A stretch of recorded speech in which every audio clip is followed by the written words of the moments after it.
यश मिळवणं हा एक प्रवास आहे. म्हणून या मार्गावरील छोट्या छोट्या यशाचा आनंद घेत चला आणि तुमच्या मोठ्या ध्येयाकडे वाटचाल करत चला. नमस्कार विद्यार्थी मित्रांनो, ज्ञानप्रभा या आपल्या एज्युकेशनल प्लॅटफॉर्मवर तुम्हा सर्वांचे पुन्हा स्वागत करतो. आज आपण सेल स्ट्रक्चर आणि ऑर्गनायझेशन या टॉपिकवरील एमपीएससी परीक्षांमध्ये आलेले काही महत्वाचे PYQ बघू आणि त्याचे अनालिसिस करू. चला तर मग सुरू करूया आजचं सेशन. पहिला प्रश्न काय आहे पाहू. पहिला प्रश्न राज्यसेवा पूर्व 2021 चा आहे. प्रश्न काय आहे, खालीलपैकी कोणत्या पेशी घटकाभोवती पटल म्हणजे आवरण नसते. बर का, आवरण नसते हा प्रश्न आहे. तर पर्याय काय आहेत, क्लोरोप्लास्ट, रायबोझोम, मायटोकॉन्ड्रिया आणि लायसोझोम. यामध्ये हे जे पर्याय दिले ते सेल ऑर्गेनेल आहेत, म्हणजे सेलचे घटक ऑर्गन आहेत. तर या प्रत्येक ऑर्गेनेलचं स्ट्रक्चर, फंक्शन आपल्याला माहिती पाहिजे. तर क्लोरोप्लास्ट काय आहे, क्लोरोप्लास्ट म्हणजे हरितलवके ज्या साह्याने फोटोसिंथेसिस केले जातं आणि क्लोरोप्लास्ट फक्त प्लांट सेल म्हणजे वनस्पती पेशीमध्ये आढळतं. रायबोझोम काय आहे, रायबोझोम पण एक असं स्ट्रक्चर आहे की जे प्रोटीन सिंथेसिस मध्ये कार्य करते. त्यानंतर मायटोकॉन्ड्रिया काय करतं, तर एनर्जी प्रोडक्शन. आणि लायझोझोम काय करतं, तर डिग्रेडेशन ऑफ फूड मटेरियल. जे फूड मटेरियल सेल त्याच्या आतमध्ये घेतं, तर लायसोझोम काय करतं, त्याच्यामध्ये काही एन्झाइम्स असतात, ते डिग्रेडेशन करतात त्या फूड मटेरियलला आणि ते सेलचं मेटाबॉलिझम करतात. ठीक आहे. अशा पद्धतीने आपण सर्वांचे कार्य बघितले. क्लोरोप्लास्ट काय करतं, फोटोसिंथेसिस. रायबोझोम काय करतं, तर protein synthesis. Mitochondria energy production. Lysosome degradation. तर प्रश्न आपल्याला काय आहे, कोणत्या घटकाभोवती पटल म्हणजे आवरण म्हणजे मेम्ब्रेन असतं. तर यांच्या सर्वांचे स्ट्रक्चर्स माहिती पाहिजे आपल्याला. तर जर स्ट्रक्चर बघितलं तर क्लोरोप्लास्टच्या स्ट्रक्चर भोवती मेम्ब्रेन असतं. त्यानंतर मायटोकॉन्ड्रिया भोवती सुद्धा असतं. लायसोसोम भोवती सुद्धा मेम्ब्रेन असतं. रायबोझोम हा असा घटक आहे की ज्या भोवती, म्हणजे तो इतका मोठा घटक नाहीये, तो ग्रॅन्युलर स्वरूपाचा असतो म्हणजे दाणेदार. जसं की आपण फिगर मध्ये बघू, इथे फिगर मध्ये बघा रायबोझोम कुठं दिलंय, इथं. तर रायबोझोम हे पार्टिकल लाईक स्ट्रक्चर दिसतं, हे प्लांट सेल मध्ये सुद्धा आणि अॅनिमल सेल मध्ये. तर याचं कार्य काय आहे, समजा आपण असं समजू हा रायबोझोम आहे. तर याचं प्रोटीन सिंथेसिस मध्ये कार्य असतं. हा आहे आपला डीएनए. ठीक आहे. तर या डीएनए मध्ये जे अमिनो ऍसिड, डीएनए मधील जे बेसेस आहेत, जीनचे बेस आहेत, तर त्या बेसच्या इन्फॉर्मेशन पासून प्रोटीनचं सिंथेसिस करण्याचं, प्रोटीन सिंथेसिस जे होतं त्या ऍक्टिव्हिटीमध्ये हा रायबोझोम इन्व्हॉल्व असतो. ठीक आहे. तर लक्षात आलं, रायबोझोम हे असं स्ट्रक्चर आहे. आता बघा, जसं आपण बघितलं, हे मायटोकॉन्ड्रिया आहे, हे अॅनिमल सेल मधलं मायटोकॉन्ड्रिया आहे. त्यामध्ये मेम्ब्रेन दिसते आपल्याला, म्हणजे हे भोवती त्याच्या आवरण दिसतंय, याच्या भोवती देखील आवरण दिसतंय. म्हणजे हे जे असे ऑर्गन आहेत त्याच्या भोवती मेम्ब्रेन म्हणजे आवरण असतं. पण रायबोझोम हे इतकं छोटं आहे की त्याच्या भोवती आवरण वगैरे असण्याची गरज नाही. ते एक ग्रॅन्युलर दाणेदार स्वरूपाचं ऑर्गेनेल आहे जे सेलमध्ये असतं आणि जे प्रोटीन सिंथेसिस करतं, एवढं लक्षात घ्या. म्हणजे आपलं योग्य उत्तर काय येईल या ठिकाणी, रायबोझोम, की ज्याच्या भोवती पटल म्हणजे मेम्ब्रेन नसतं. मेम्ब्रेन नसतं. आलं लक्षात. अचूक उत्तर आहे पर्याय क्रमांक 2 रायबोझोम. पुढचा प्रश्न बघू आपण. पुढचा काय प्रश्न आहे,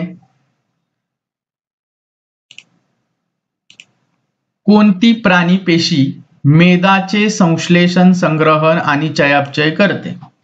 सिंपल प्रश्न आहे. मेदाचे सिंथेसिस, स्टोअर आणि मेटाबोलाइज करतं. मेद म्हणजे काय? फॅट. जर मराठीत प्रश्न पाहिला तर मेदाचे संश्लेषण कोण करणार? मेदऊती. अगदी बरोबर. मग याचं उत्तर येणार मेदऊती.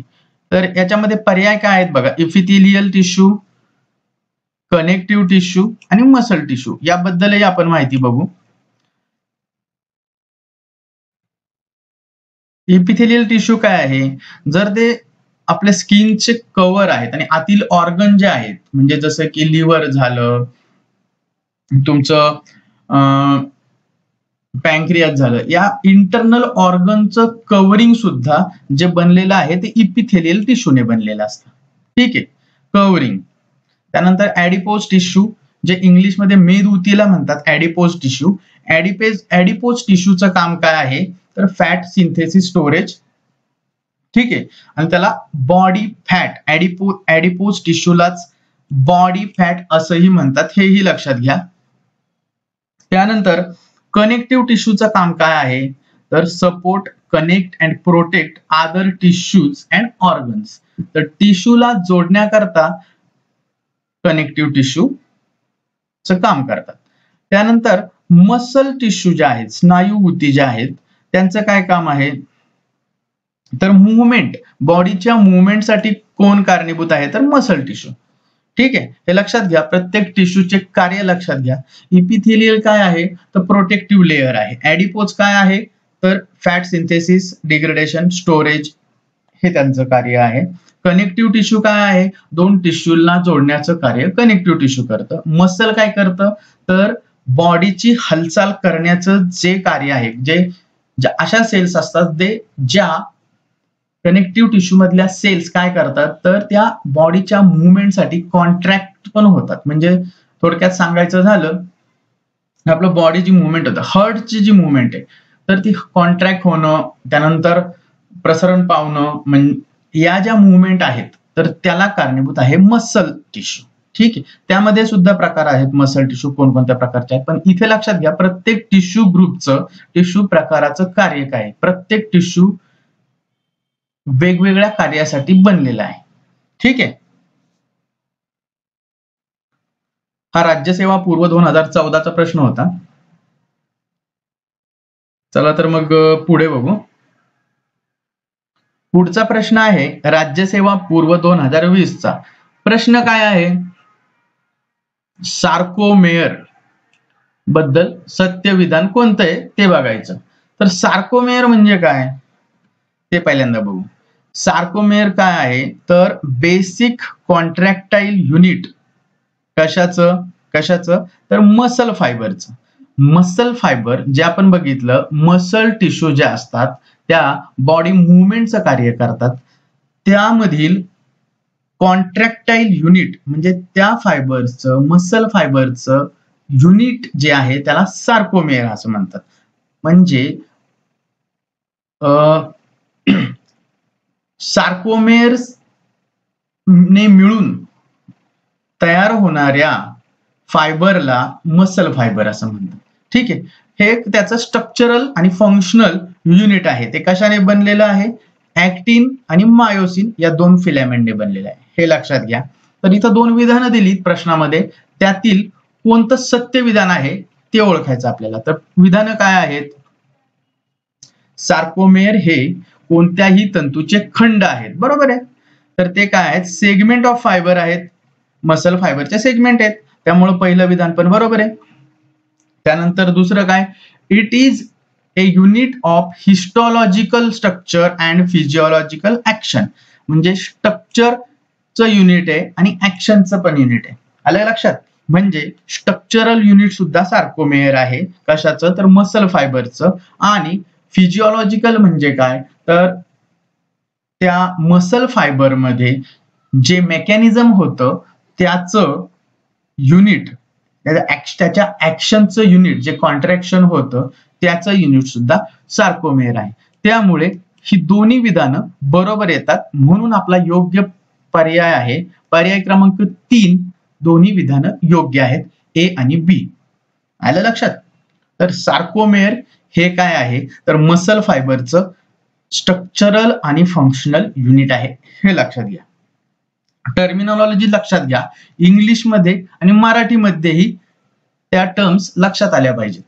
कधी प्रश्न इंग्लिशमध्ये असेल तर त्याचा इंग्लिश उच्चार मराठीमध्ये जर लिहिला तर आपल्याला त्याचे मराठी अर्थ फक्त माहिती असून उपयोग होणार नाही, तर आपल्याला त्याला इंग्लिशमध्ये काय म्हणतात हे देखील माहिती असणं गरजेचं आहे.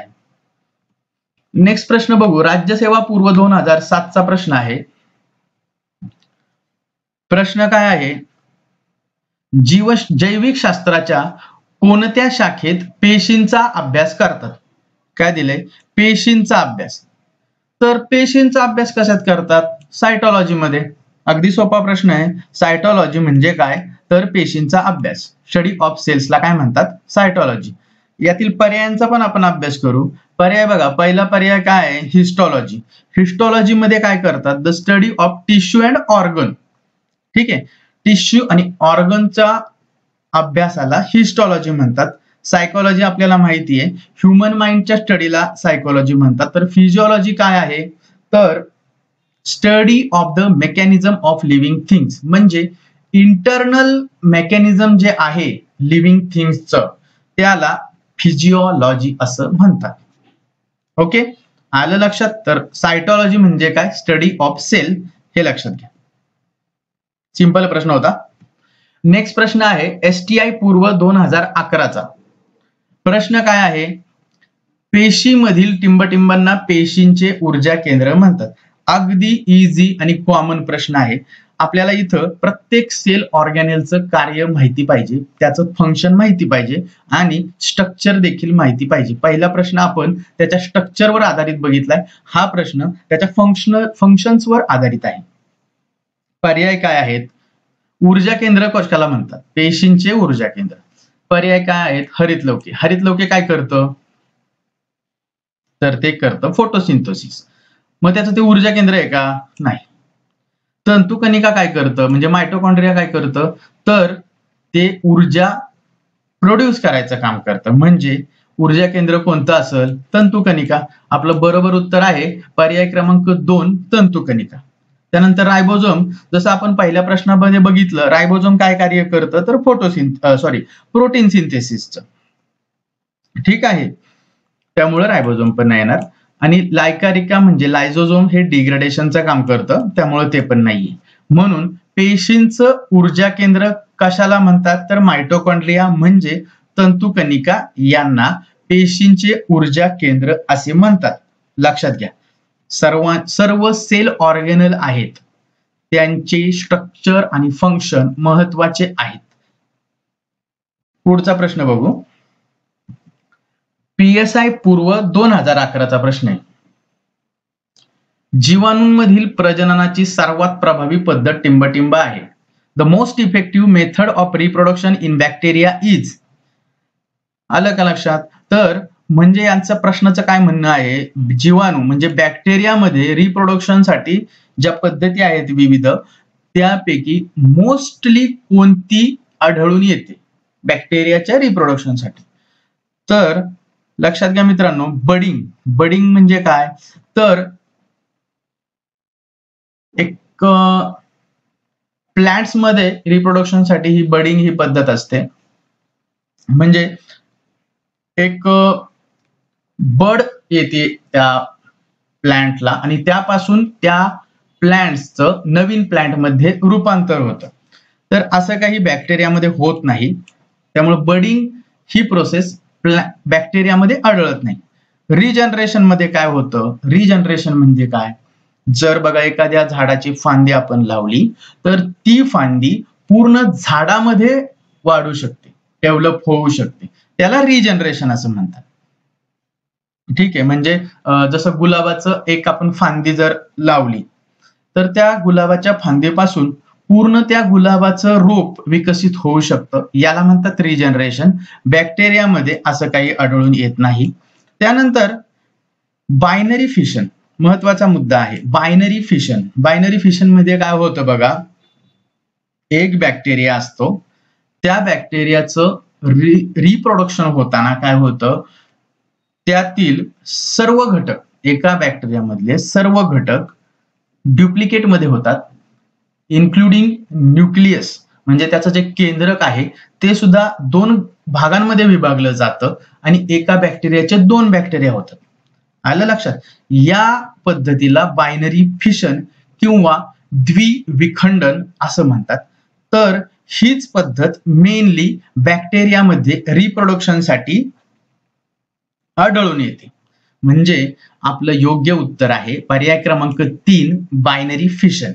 पुढचा पर्याय आहे गॅमेटिक युनियन, जे की हायर ॲनिमल मध्ये आणि प्लांट मध्ये रिप्रोडक्शनसाठी आढळून येते. ठीक आहे, इथं बघा बायनरी फिशन होत असताना हा बॅक्टेरिया आहे, त्यानंतर हळूहळू त्याच्या फेजेस आहेत बायनरी फिशनच्या. त्यामध्ये मायटोसिस आहे, मिओसिस आहे, हे 2 प्रकारचे आहेत आणि त्यानंतर त्याच्यामध्ये वेगवेगळ्या फेजेस आहेत. त्या फेजेस डिटेलमध्ये अभ्यास नंतर आपण करूयातच. त्यामध्ये न्यूक्लिक ऍसिड डिवाइड होतं, त्याचं सायटोप्लाझम डिवाइड होतं, त्याचे जे विविध सेल ऑर्गनेल आहे ते 2 ह्याच्यात डिवाइड होतात आणि हळूहळू एक सेल 2 सेलमध्ये कन्वर्ट होते.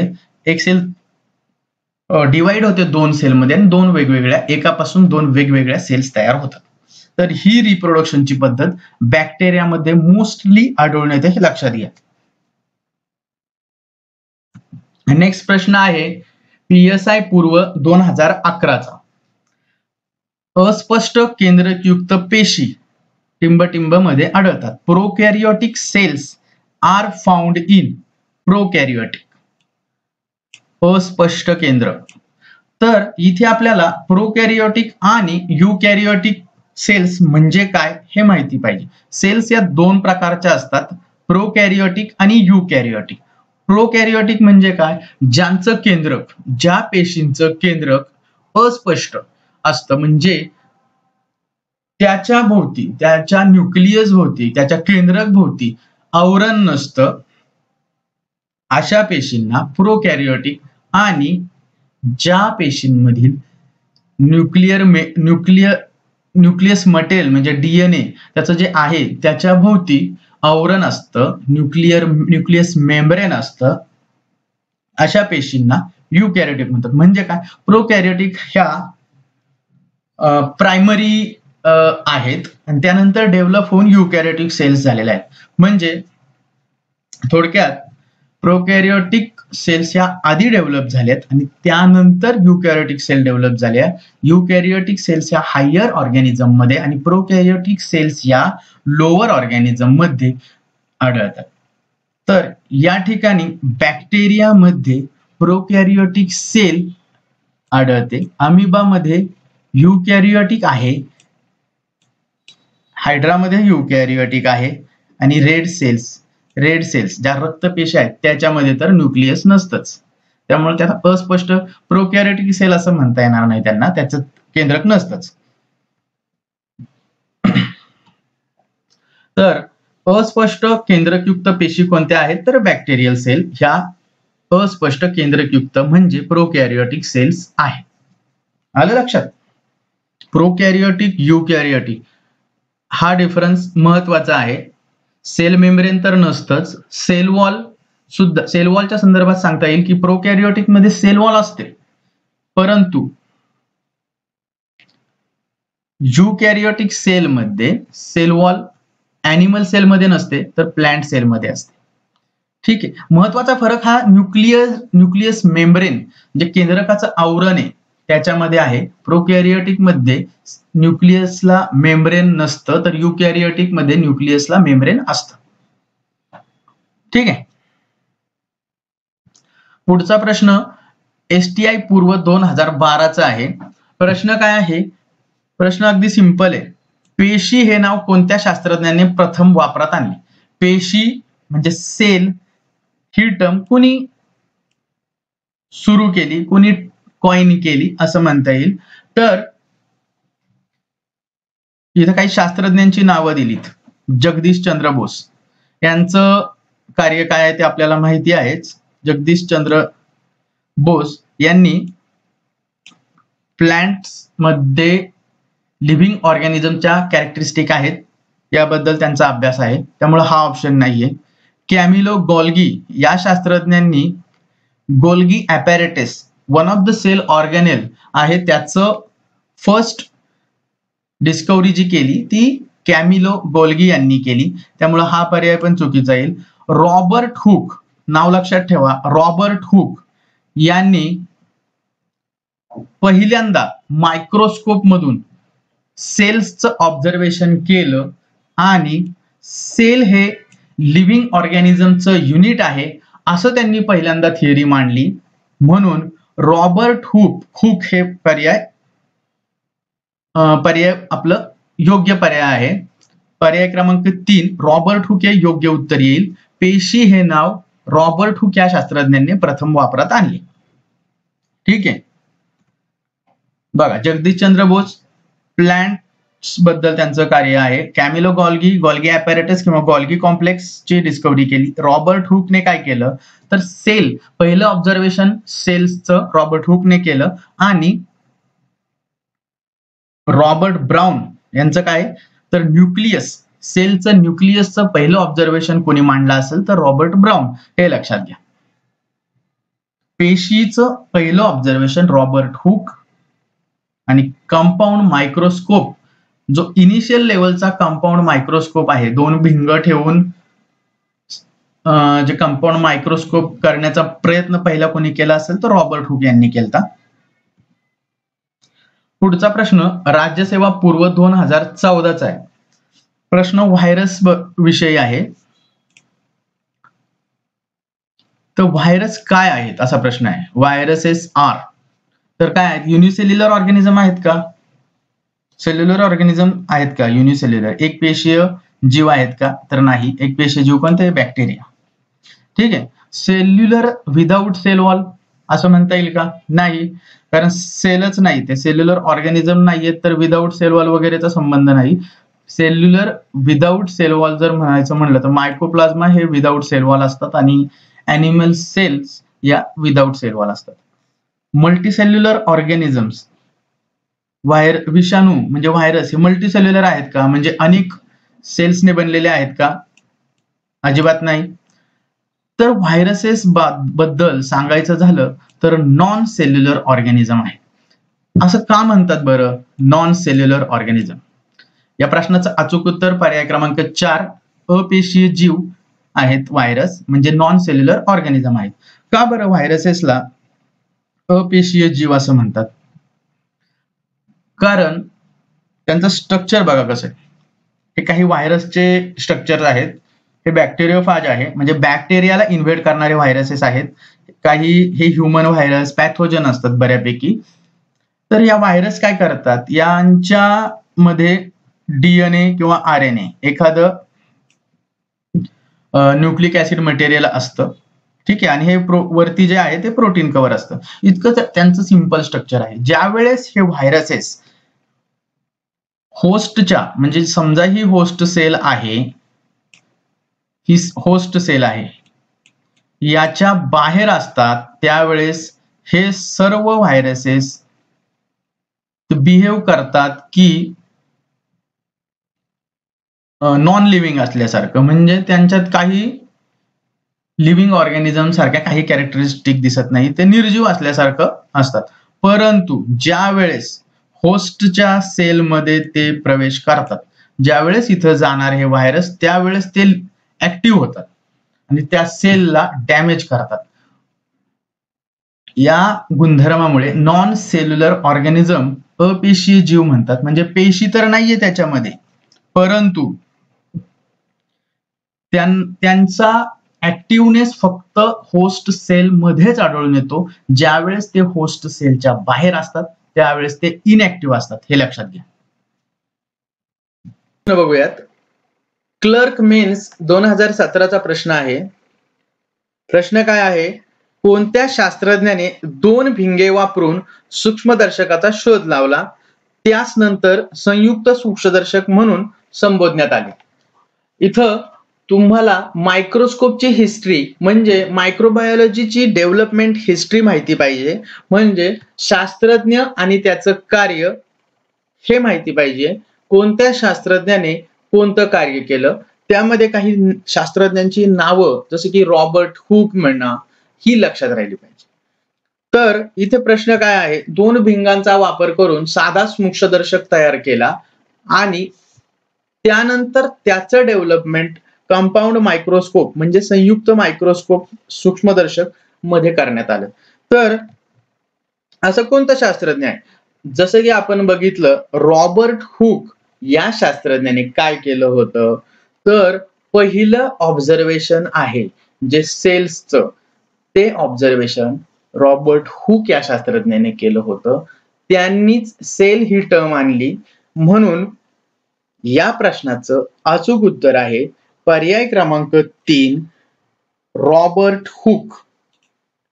ठीक आहे, रॉबर्ट हुक यांनी सेल्स ही टर्म पण आणली, कारण त्यांनी साधा सूक्ष्मदर्शक तयार केला आणि त्यामधून फर्स्ट ऑब्झर्वेशन कोणी केलं असेल सेल्सचं, तर त्या शास्त्रज्ञांचं नाव आहे रॉबर्ट हुक. ठीक आहे, रुडॉल्फ विर्वो यांना सेल्युलर पॅथॉलॉजीचे फादर असं म्हणतात, हे देखील लक्षात घ्या. अलेक्झांडर फ्लेमिंग आपल्याला माहितीच आहे, पेनिसिलिन या अँटीबायोटिकचा शोध अलेक्झांडर फ्लेमिंग यांनी लावला. तर रॉबर्ट हुक यांनी सेल ही टर्म सुरू केली. सेल ही टर्मिनॉलॉजी प्रथम त्यांनी वापरली. ठीक आहे, तर नेक्स्ट प्रश्न बघूयात आपण. राज्यसेवा पूर्व 2022 चा प्रश्न आहे. प्रश्न काय आहे, युकॅरियोटिक पेशीमध्ये संदर्भात गुणसूत्र जनुकीय साहित्य म्हणजे डीएनए संबंधित खालील विधानांचा विचार करा. With respect to chromosome in eukaryotic cells regarding DNA as a genetic material consider the following statement. म्हणजे खाली काही स्टेटमेंट दिले आहेत, कशाबद्दल आहेत, तर युकॅरियोटिक म्हणजे हायर ॲनिमल्सच्या सेल मधील डीएनए स्ट्रक्चर बद्दल ही माहिती आहे, हे स्टेटमेंट आहेत. तर युकॅरियोटिक सेल्स मधील डीएनएचं स्ट्रक्चर माहिती पाहिजे, त्यामध्ये काय काय असतं, स्ट्रक्चरचे वेगळेपणा काय असतो, तर हे माहिती पाहिजे आपल्याला.